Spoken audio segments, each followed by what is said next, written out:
Elixir for turning white hair black again. Hair rejuvenation remedy.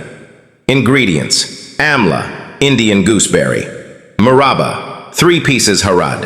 Chebulic Myrobalan.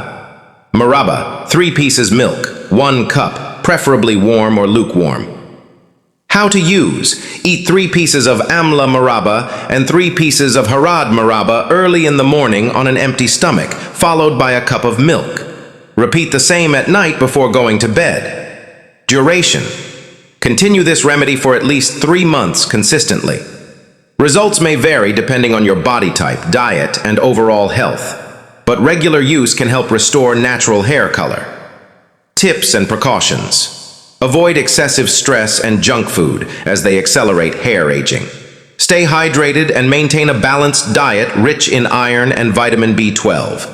This is a traditional, natural remedy. Consult a doctor if you have any underlying medical conditions or allergies.